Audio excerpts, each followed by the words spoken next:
Assalomu alaykum qadrli teletomoshabinlar. Assalomu alaykum. Efirda viloyat ichki ishlar boshqarmasi axborot xizmati tomonidan tayyorlangan vaziyatlar rakursi ko'rsatuvi. Yoz fasli boshlanishi bilan cho'milish havzalariga bo'lgan talab ortadi.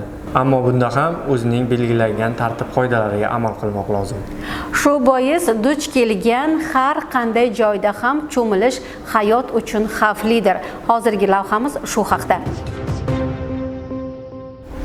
Hurmatli ota-onalar, yoz mavsumi boshlanmoqda. Bu vaqtda farzandlaringizni belgilanmagan joylarda cho'milishlariga hamda ularning xavfsizligi va salomatligiga e'tiborsiz bo'lmang.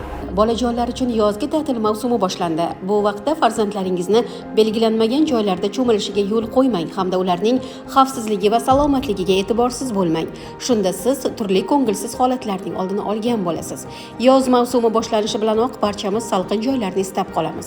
Ammo bu palla hammadan ham ko'ra ko'proq bolajonlarga juda yoqadi. Ular issiq yozning jaziramasi taftini suv bilan pasaytiradi. Ya'ni ular bu paytda cho'milishlarni maromiga yetkazadi. Ammo ba'zi bolakaylar cho'milish havzalarning xavfsizlik darajasiga e'tibor qaratishni yoddan chiqarishadi. Avvalo belgilanmagan, sinovdan o'tmagan joylarda cho'milish juda xavfli ekanligiga hamda suvning tozaligiga biz kattalar jiddiy e'tibor qaratishimiz lozim. Bugun cho'milish havzalarida bolajonlar uchun yaratilgan sharoitlar, xavfsizlikning ta'minlanganligi, kuzatuv kameralarining ishlash tartibi doimiy nazoratda bo'lishi lozim. Hurmatli ota-onalar, o'qish mavsumi tugab, bolalar uchun yozgi ta'til ham boshlandi. Bu mavsumda ularni nazoratsiz qoldirmang.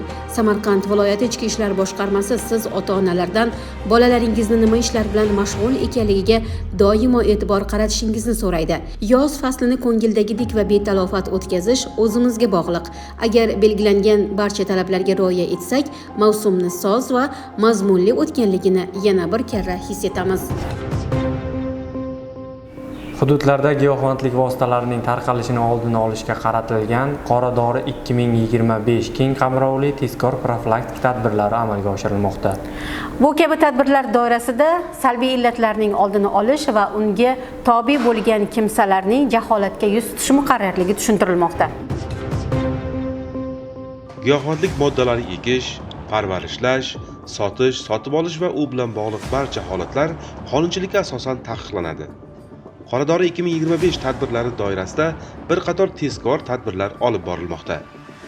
Olingan ma'lumot yuzasidan Kattaqo'rg'on tuman ichki ishlar bo'limi, tezkor qidiruv xizmati, jinoyat qidiruv bo'limi hamda davlat xavfsizlik xizmati xodimlari tomonidan tumanning Burgansoy mahalla fuqarolar yig'inida yashovchi 55 yoshli fuqaroning yashash manzili ko'zdan kechirilganda, uning tomorqasida jami 680 tup giyohvandlik o'simligi parvarishlanib kelayotganligi aniqlangan.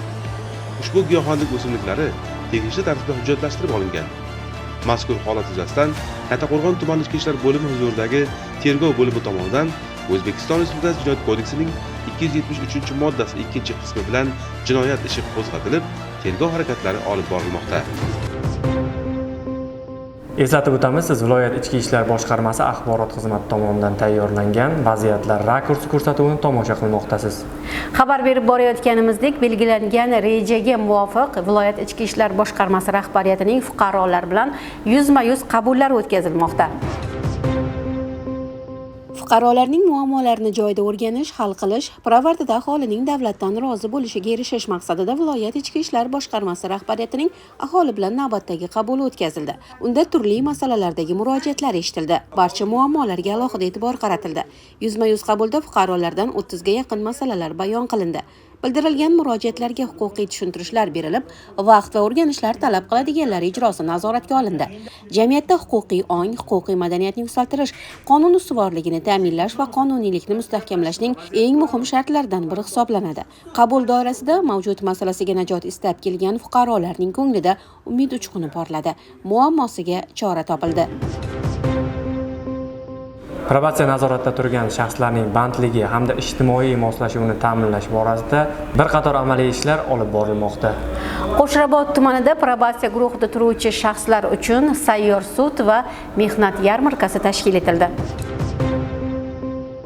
Jinoyat ishlari bo'yicha Qo'shrabot tuman sudida tumandagi ichki ishlar bo'limi probatsiya guruhi hisobida turuvchi jazo muddatini o'tayotgan nazorat ostidagi shaxslar ishtirokida sayyor sud majlisi o'tkazildi. Sud majlisida qilgan jinoyatidan chin dildan pushaymon bo'lgan, tuzalish yo'liga kirgan va qilgan qilmishidan to'g'ri xulosa chiqargan 11 nafar nazorat ostidagi shaxsga nisbatan O'zbekiston Respublikasi Jinoyat kodeksining 73-moddasi qo'llanilib, ular muddatidan ilgari shartli ravishda ozod qilindi. Shuningdek, nazorat ostida bo'lgan 2 nafar shaxsning jazosi og'irroq jazoga almashtirildi. Sayyor sud doirasida tuman prokuraturasi va ichki ishlar bo'limi mas'ullari tomonidan tushuntirish ishlari olib borildi. Uchrashuv davomida nazorat ostidagi shaxslarning ijtimoiy moslashuviga ko'maklashish maqsadida kambag'allikni qisqartirish va bandlikka ko'maklashish bo'limi bilan hamkorlikda ishga marhamat mehnat yarmarkasi ham tashkil etildi. Mazkur yarmarka davomida 2 nafar nazorat ostidagi shaxsga ishga yo'llanma berildi. 3 nafar shaxs esa ishga joylashtirildi. 1-iyun Xalqaro bolalarni himoya qilish kuni. Bu kunning mazmuni tinchlik, osoyishtalikka ishoradir. O'zbekiston deb atalmish jannat makon yurtning farzandlari bo'lish oliy saodat. Viloyat ichki ishlar boshqarmasi tasarrufidagi Sumbula maktabgacha ta'lim tashkilotida bayram tadbiri tashkil etildi. Bolalik inson umrining eng betakror va beg'ubor pallasi. Olam orzular, tinmasdan dunyoni yanada chuqurroq o'rganishga qiziqishlar. Bularning barchasi bolalikning bebaho hislaridir. Har bir inson o'z bolaligini eng yorqin taassurotlar bilan eslaydi. Samarqand viloyati ichki ishlar boshqarmasi tasarrufidagi Sumbula maktabgacha ta'lim tashkilotida Xayr bog'cha salom maktab shiori ostida bayramona uchrashuv bo'lib o'tdi. Samarqand viloyati ichki ishlar boshqarmasi ma'naviy ma'rifiy ishlar va kadrlar bilan ta'minlash xizmati xodimlari bayram tadbirida ishtirok etib, bolajonlarni ushbu qutlug' kun bilan samimiy muborakbod etishdi. Bolalikning eng shirin damlari maktabgacha ta'lim tashkilotlarida o'tadi. Bu maskan ham bolakaylarni maktab uchun boshlang'ich tayyorgarlik o'tashining dastlabki manzili bo'ldi. Tadbirda bolajonlarga eng ezgu tilaklar izhor etilib, ularga boshqarma boshlig'ining sovg'alari ulashildi. Xursandchilikdan o'z tabassumini yashira olmagan kichkintoylarning kulgulari borliqni tutib ketdi. Ushbu qutlug' kun ertamiz egalarining qalblarida uzoq vaqt saqlanib qoladi. Har birimiz yo'llarda haydovchi va piyodamiz, lekin yo'l harakati qoidalarida qat'iy tartib, intizomga rioya qilishimiz shart va zarur. Joriy yilning 1-iyun sanasidan boshlab yo'l harakati qoidalari bilan bog'liq bir qator yangiliklar amaliyotga joriy etilmoqda. Shu mavzuda ma'lumot berish uchun soha mutaxassisini taklif etganmiz. Demak, tanishtirib o'tamiz. Bugungi suhbatdoshimiz viloyat ichki ishlar boshqarmasi yo'l harakati xavfsizligi boshqarmasi ma'muriy amaliyot markazi inspektori Jasur Boymirzayev. Jasur aka, ko'rsatuvimizga xush kelibsiz. Assalomu alaykum. Assalomu alaykum. Jasur aka, ijtimoiy tarmoqlarda joriy yilning 1-iyun sanasidan boshlab jarima ballari kuchga kirishi, ya'ni yo'l harakati qoidabuzarliklari uchun jarima ballari kuchga kirishi haqida xabarlar tarqalgan. Ushbu ma'lumotlarning huquqiy asosi haqida bir tushuncha bersangiz. 2025-yil 6-may kunidagi Vazirlar Mahkamasi 296-sonli qaroriga muvofiq 1-iyundan bir qator yo'l harakati qoidabuzarliklar sodir etganligi uchun jarima ballari belgilandi. Ushbu jarima ballarini eng minimal kichik hisoblanishi 0.2 balldan 2 ballgacha hisoblanadi. Jarima ballari hisoblashda jarima ball moduli ishlab chiqilgan. Ushbu modulga muvofiq yo'l patrul xizmati inspektori tomonidan huquqbuzar haydovchiga nisbatan ma'muriy huquqbuzarlik bayonnomasini rasmiylashtirganda to'g'ridan-to'g'ri jarima balli qo'llaniladi. Ushbu jarima balli 6 oy davomida agar o'sha haydovchi tomonidan qaytadan huquqbuzarlik sodir etilmagan taqdirda rasmiylashtirilgan jarima balli 6 oy oldingisi o'z kuchini yo'qotadi 6 oydan so'ng. Agar jarima balli 6 balldan o'tadigan bo'lsa, unga avtomatik tarzda qo'l telefoniga SMS xabarnoma yuboriladi. Xabarnoma yuborilgandan so'ng o'sha haydovchiga jarima balli 6 balldan oshganligi to'g'risida ogohlantiradi. 12 ballga yetganda esa sud idoralari orqali Davlat yo'l harakati xavfsizligi xizmati tomonidan yuborilgan hujjatlarga asosan haydovchilik guvohnomasidan mahrum etiladi. Agar haydovchi 1 yil davomida yo'l harakati qoidabuzarlik sodir etmasa, keyingi yilga unga 2 ball sodir etgan huquqbuzarlik yuzasidan imtiyozli ravishda beriladi. Jarima ball hisoblanish davomida 6 oy davomida ham jarima ballga tushmaydigan bo'lsa, dastlabki rasmiylashtirilgan jarima balli u ham o'z kuchini yo'qotgan hisoblanadi. Jasur aka, yana bir savolimiz aynan shu yo'nalishda, ya'ni texnik vositalar orqali ham bugungi kunda ko'plab o'sha qoidabuzarliklarni rasmiylashtirish va unga ma'muriy choralar qo'llash yo'lga qo'yilgan. Ushbu holatda haydovchiga qanday choralar ko'rilishi mumkin? Uning ballari jarima ballariga kiradimi? Hozirgi kunda ushbu qarorga muvofiq maxsus avtomatlashtirilgan foto va video qayd etish moslamalari orqali qayd etilgan yo'l harakati qoidabuzarliklari uchun rasmiylashtirilgan ma'muriy bayonnoma yuzasidan haydovchiga nisbatan jarima balli qo'llanilmaydi. Faqatgina yo'l patrul xizmati inspektori tomonidan aniqlangan qoidabuzarlik yuzasidan ma'muriy bayonnoma rasmiylashtirilganda haydovchiga nisbatan ma'muriy jarima balli qo'llaniladi. Yana bir savolimiz, yo'l harakati xavfsizligi sohasida ma'muriy huquqbuzarliklarning turi, miqdori ko'p bo'lib, barcha ma'muriy huquqbuzarliklarni sodir etgan shaxslarga ma'muriy bayonnomalar rasmiylashtirilgan taqdirda jarima mallari qo'llaniladimi yoki o'zining toifalari mavjudmi? Savol shu o'rinda o'rinli bo'ldi.